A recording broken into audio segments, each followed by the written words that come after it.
Olá, amigos do canal Redemptoris Mater. Sejam muito bem-vindos. Se você está chegando pela primeira vez, sinta-se acolhido com um forte abraço. Ficamos muito contentes em estarmos juntos com todos. Não esqueçam de se inscrever e de colocar o seu joinha. E conheçam as playlists do canal, pois todas as postagens são feitas com muito carinho para vocês. Estamos no 5º domingo da Quaresma. No domingo que passou, a Igreja nos propôs a meditação da parábola do Filho Pródigo, uma parábola de misericórdia e compaixão. Hoje, novamente, temos um evento de misericórdia, da justiça e da misericórdia, na verdade. Está no Evangelho de São João, capítulo 8, versículos 1 a 11, e é conhecido como o episódio da mulher adúltera. O texto é o seguinte: naquele tempo, Jesus foi para o Monte das Oliveiras. De madrugada, voltou de novo ao templo. Todo o povo se reuniu em volta dele. Sentando-se, começou a ensiná-los. Entretanto, os mestres da lei e os fariseus trouxeram uma mulher surpreendida em adultério. Colocando-a no meio deles, disseram a Jesus: Mestre, esta mulher foi surpreendida em flagrante adultério. Moisés, na lei, mandou apedrejar tais mulheres. Que dizes tu? Perguntavam isso para experimentar Jesus e para terem motivo de o acusar. Mas Jesus, inclinando-se, começou a escrever com o dedo no chão. Como persistissem em interrogá-lo, Jesus ergueu-se e disse: Quem dentre vós não tiver pecado, seja o primeiro a atirar-lhe uma pedra. E, tornando a inclinar-se, continuou a escrever no chão. E eles, ouvindo o que Jesus falou, foram saindo um, a começar pelos mais velhos. E Jesus ficou sozinho com a mulher que estava lá no meio do povo. Então Jesus se levantou e disse: Mulher, onde estão eles? Ninguém te condenou? Ela respondeu: Ninguém, Senhor. Então Jesus lhe disse: Eu também não te condeno. Podes ir, e de agora em diante não peques mais. Comecemos pelo contexto deste fato. Jesus está ensinando no templo em Jerusalém. Ali, os rabinos, os mestres, os escribas e os fariseus costumavam reunir-se e discutir a Torá, a lei de Moisés. Os fariseus e escribas, então, apresentam-lhe uma mulher que acabou de ser pega em adultério. Esse pecado fere um dos 10 mandamentos, o 6º, e no livro do Deuteronômio, capítulo 22, está prevista a pena, o apedrejamento, a lapidação. Na lei de Moisés, a morte era a penalidade para essas graves violações.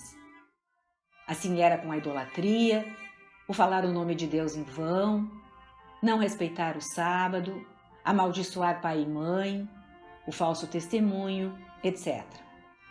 Quanto ao adultério, está especificada a forma da pena, o apedrejamento do homem e da mulher surpreendidos em adultério.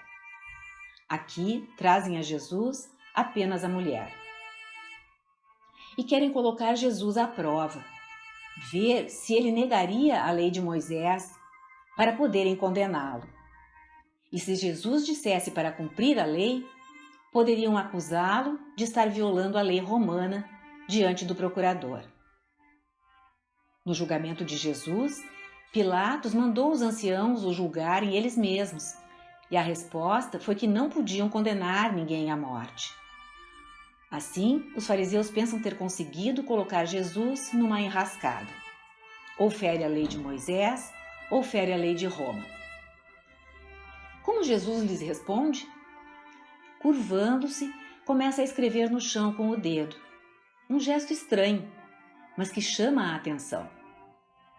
Ao longo da história, houve quem sustentasse que Jesus estava escrevendo os pecados daqueles homens, que, vendo-o, se arrependeriam. Num livro que São Jerônimo escreveu contra Pelágio e o pelagianismo, ele faz essa especulação.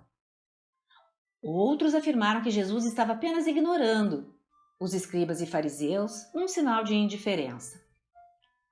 A explicação mais popular é a de Santo Agostinho, reiterada por estudiosos católicos recentes, segundo a qual Jesus realiza um sinal como cumprimento de uma profecia. De fato, em Jeremias 17, há uma passagem sobre escrever na areia. No versículo 13, diz assim: Esperança de Israel, Yahvé, todos os que te abandonam serão envergonhados. Os que se afastam de ti serão escritos na terra, porque eles abandonaram a fonte de água viva, Yahvé. Jeremias descreve como os nomes daqueles que abandonaram o Deus de Israel serão escritos na lama, como um sinal de julgamento e condenação. Aqui, em João 8, Jesus está escrevendo no chão e diz que aquele que não tem pecado atire a primeira pedra. Uma ligação com a passagem de Jeremias. E em João 7, ele se identificara como a fonte de água viva, afirmando: se alguém tiver sede, venha a mim e beba. Quem crê em mim, como diz a Escritura, do seu interior manarão rios de água viva. Um segundo elemento que liga o que ele está fazendo ao mesmo livro de Jeremias. Então, segundo esses estudiosos, Jesus realizava um sinal contra aqueles que o rejeitavam, escrevendo seus nomes na terra como um julgamento. Os escribas e fariseus são colocados como líderes pecadores de Judá, contra os quais Jeremias profetizara no Antigo Testamento. Esses homens teriam reconhecido isto, e um por um, a começar dos mais velhos, vão saindo, deixando Jesus e a mulher apenas. Jesus inverteu contra eles a armadilha que estavam colocando. Jesus é a verdade e a sabedoria, e faz aqueles homens acostumados a caluniar e a julgar os outros voltarem-se para o seu interior, deixarem de apontar os pecados dos outros e reconhecer os seus próprios. A justiça estava sendo cumprida. Indiretamente, Jesus estava dizendo: apedrejem-na, mas os que não tiverem pecado, os que não forem também transgressores da lei.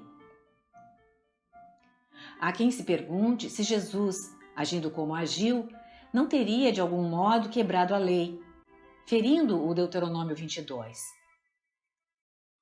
Ocorre que no mesmo livro, no capítulo 17, está escrito que ninguém pode ser levado à morte sob testemunho de uma única pessoa. Em nossa passagem de João, ninguém testemunhou contra aquela mulher, afinal. E ficaram ali, cercados pelo povo, somente a miséria e a misericórdia. A miséria humana e a misericórdia divina. Talvez a mulher até temesse Jesus, a cujos pés se encontrava, pois ele, por não ter pecado algum, poderia apedrejá-la. Jesus perguntou a ela: ninguém te condenou? Ninguém, Senhor. E ele continua: nem eu te condeno. Vai e não peques mais.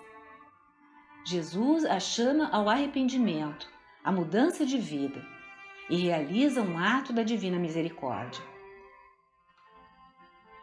Agostinho abordou esse aspecto, perguntando se, ao não infligir a pena sobre a mulher, não estaria o Filho de Deus sendo leniente, pois o adultério era um ato que violava os mandamentos e a aliança esponsal, destruindo as famílias, causando tanto sofrimento, especialmente aos filhos atingidos por uma conduta dessa natureza praticada por um de seus pais.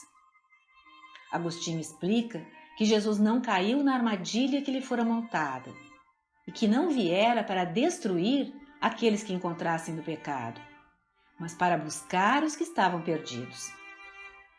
A justiça estava sendo cumprida por suas palavras, como referimos acima: apedrejem-na, mas os que não tiverem pecado.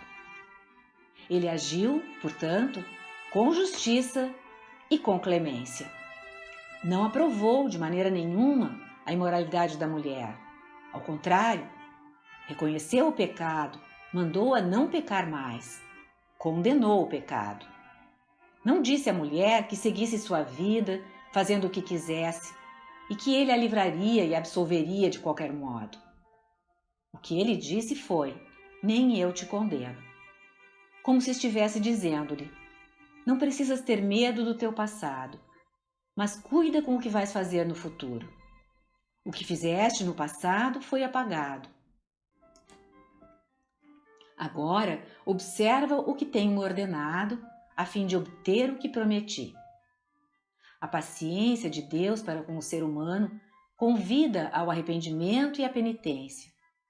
Ele dá tempo para isso.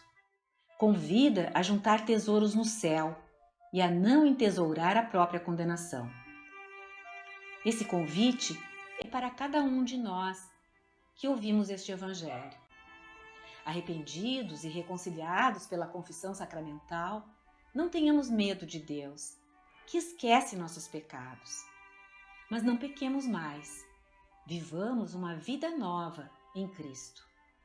Ele já nos deu esta vida quando fomos batizados, com todas as graças necessárias para vivê-la e alcançar suas promessas de vida eterna e de comunhão e intimidade com a Trindade Santíssima.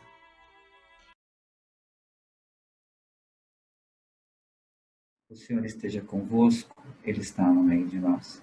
Desça sobre você, sobre sua vida, sua família, dando muitas alegrias vindas do céu, que se manifestem também na sua vida, na vida terrena. Em nome do Pai, do Filho e do Espírito Santo. Amém. Obrigada por ter acompanhado esta postagem. Se gostou, clique seu like, inscreva-se no canal, compartilhe e acione o sininho para ser notificado de outras publicações.